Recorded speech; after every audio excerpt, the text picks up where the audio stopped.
भगवत गीता के नाम कुछ पल हर सुबह शाम चैनल में यह अनाम आवाज एक बार फिर आप सबों का स्वागत और अभिनंदन करती है।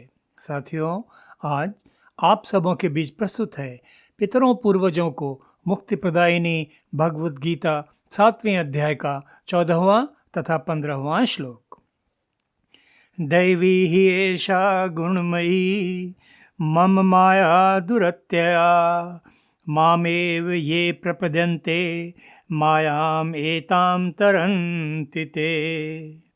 न मां दुष्कृतिनः मूढाः प्रपद्यन्ते नराधमाः मायया अपहृतज्ञानाः आसुरं भावम् आश्रिताः। इन श्लोकों के सरल शाब्दिक अर्थ इस प्रकार हैं। यह अलौकिक अति अद्भुत त्रिगुणमयी मेरी माया बड़ी दुस्तर है, परंतु जो मनुष्य केवल मुझको ही निरंतर भजते हैं वे इस माया का उल्लंघन कर जाते हैं, अर्थात संसार सागर से तर जाते हैं। किंतु ऐसा सुगम उपाय होने पर भी माया के द्वारा जिनका ज्ञान हरा जा चुका है, ऐसे आसुरी स्वभाव को धारण किए हुए मनुष्यों में नीच दूषित कर्म करने वाले मूढ़ मनुष्य मुझे नहीं भजते। साथियों, अपनी विभूतियों के वर्णन के पश्चात योगेश्वर श्री कृष्ण अब अर्जुन के समक्ष अपना एक और गूढ़ रहस्य उद्घाटित कर रहे हैं। वह है मनुष्यों को संसार में उलझाए रखने वाली माया। आध्यात्मिक प्रवृत्ति वाला भला कौन ऐसा मनुष्य होगा जो माया शब्द से भली भांति परिचित न हो। यहाँ तक कि साधारण जगजीव भी यदा कदा माया की चर्चा करते हुए रोजमर्रे की बातों में कह जाते हैं, सब प्रभु की माया है। भले ही वे इस उक्ति की गहराई में गए बिना यह बात बिल्कुल सतही स्तर पर ही कहते हैं। इस प्रकार यह बात तो स्पष्ट है कि माया से तो सभी जगजीव सभी मनुष्य अच्छी तरह परिचित हैं और भली भांति जानते हैं कि माया मनुष्यों को भ्रमित कर संसार चक्र में निरंतर उलझाए ही रखती है। यहाँ तक कि बड़े बड़े ज्ञानी जन भी इसके जाल में, इसके प्रपंचों में फंसकर अपने जीवन के वास्तविक लक्ष्य से भटक जाते हैं।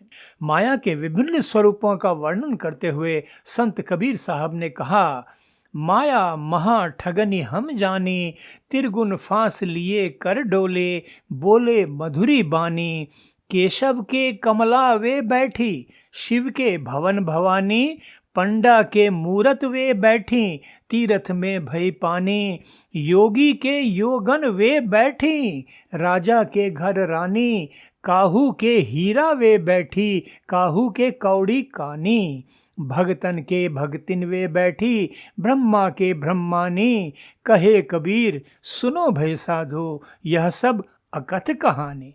और माया की प्रबलता, माया की शक्ति, माया के विस्तृत रूप का वर्णन करते हुए मेरे परमाराध्य विहंगम योग प्रणेता ब्रह्मज्ञानी सद्गुरु सदाफल देव जी महाराज ने अपने अद्वितीय सद्ग्रंथ सर्ववेद में कहा, बुद्धि चित्त अहंकार जो पंचभूत का काज, सारा पिंड ब्रह्मांड है जड़ माया का साज, पिंड और ब्रह्मांड के अंदर सकल पसार, 3 लोक 14 भुवन जड़ माया विस्तार, जग परिवर्तनशील है माया कारज सोय, क्षण वियोग क्षण योग है जन्म मरण दुख होय, निज स्वरूप से भिन्न जो सो सब माया जान,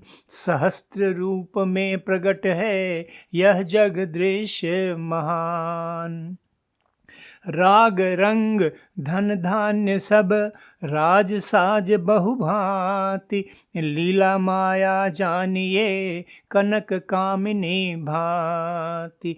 मन माया मरती नहीं, नहीं वासना नाश, यह शरीर मर मर गया, कर माया मन नाश।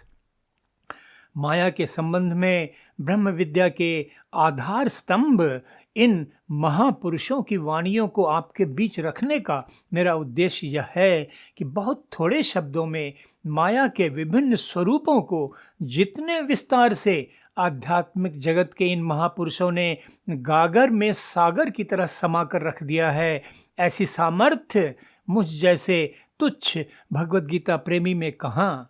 मैं तो पहले ही अपनी लघुता स्वीकार कर आप सबों के बीच अनाम आवाज के रूप में आया हूँ, बस इस उद्देश्य से कि राम कथा में वर्णित गिलहरी जो अपनी छोटी सी पूंछ में बालू समेटकर समुद्र में बन रहे सेतु में डालकर अपना सहयोग देने का प्रयास कर रही थी और जिसकी सेवा भावना देखकर भगवान राम भी प्रसन्न हो गए थे, तो उसी तरह भगवत प्रेरणा से भगवत गीता के प्रचार प्रसार संबंधी अपना छोटा सा प्रयास कर रहा हूँ।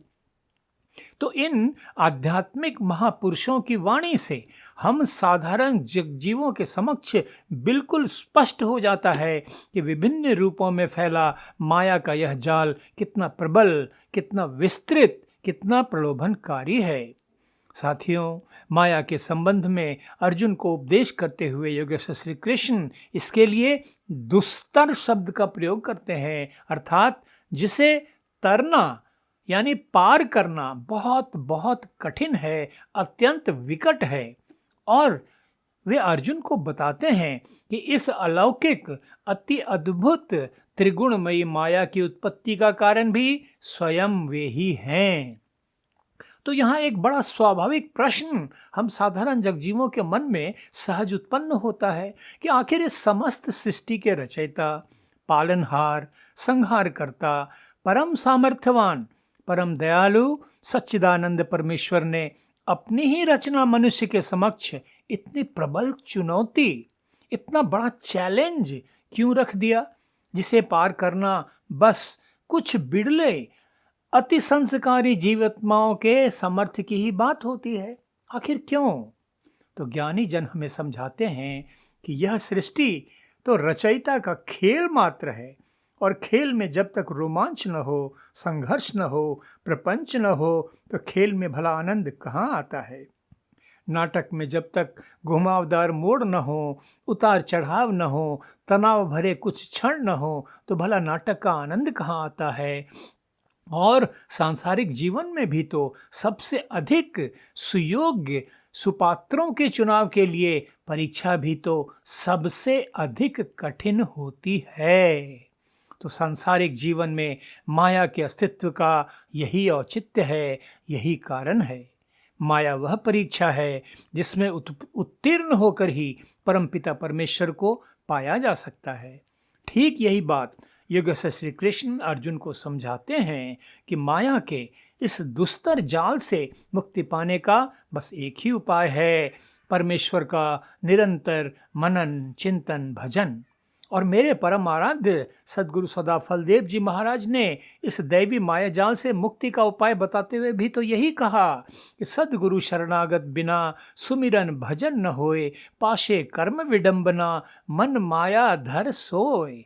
और माया मुंचन के लिए एक अमूल्य उपाय गुरु सेवा प्रभु भजन है, क्रम से छूट अपाय। योगेश्वर श्री कृष्ण यह भी स्पष्ट कर देते हैं कि माया के द्वारा जिनका ज्ञान हर लिया गया है, ऐसे आसुरी स्वभाव वाले, नीच, दूषित कर्म करने वाले मूढ़ मनुष्य उनका भजन नहीं कर पाते हैं, इसलिए वे परमेश्वर को कभी नहीं पा सकते हैं। तो योगेश्वर श्री कृष्ण के भावों को ही प्रतिध्वनित करते सद्गुरु सदा फलदेव जी महाराज के इस दोहे के साथ आज की बात समाप्त करता हूँ। माया लोक छुड़ाए कर चेतन लोक निवास, सद्गुरु ताको जानिए भक्ति मुक्ति जेहि पास। तो आज बस इतना ही।